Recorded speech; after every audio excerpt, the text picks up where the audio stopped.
Боевой континент потихоньку приближается к финалу. Очень скоро мы видим завершение истории становления Тансана богом и последней битвы. Однако это далеко не конец. Мы ни в коем случае не прощаемся с нашим любимым аниме, так как есть просто отличная новость. На ежегодной конференции Tencent анонсировали продолжение Боевого континента, а точнее вторую часть «Непревзойденный клан Тан». Это аниме будет основано на второй книге по мотивам Боевого континента. Точной даты выхода пока нет, указано только 2023-2024 год. Хотя, вполне вероятно, Боевой континент 2 мы видим почти сразу же после окончания первой части. Или же будет совсем небольшой перерыв.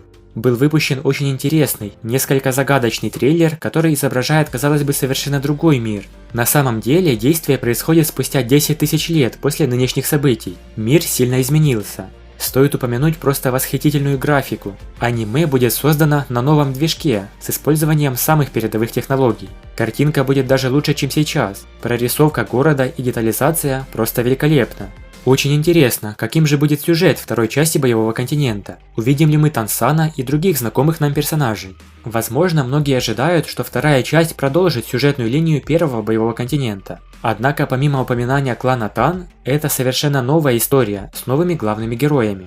Действие Боевого континента 2 происходит в той же вселенной, за исключением того, что это происходит в будущем, спустя 10 тысяч лет. Но Тансан будет появляться во второй части. Все-таки главными героями будут дочь Тансана и Сяву Тану Тонг и их зять Хоюхао.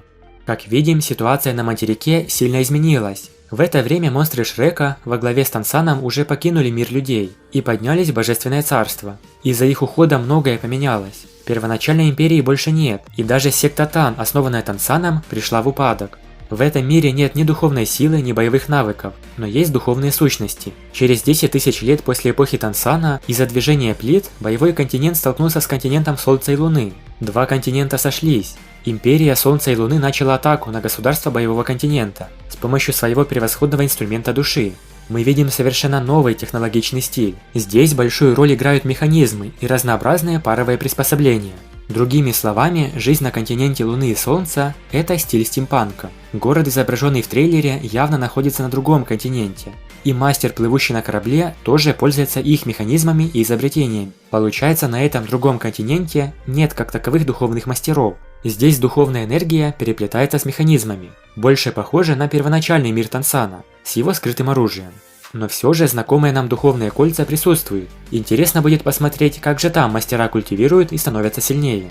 Конечно, хотелось бы, чтобы Боевой континент никогда не заканчивался. А учитывая невероятную популярность этого аниме, уверен, в будущем мы увидим не только вторую часть, но и другие. А всего по вселенной Боевого континента написано 5 книг, каждая из которых крайне интересная.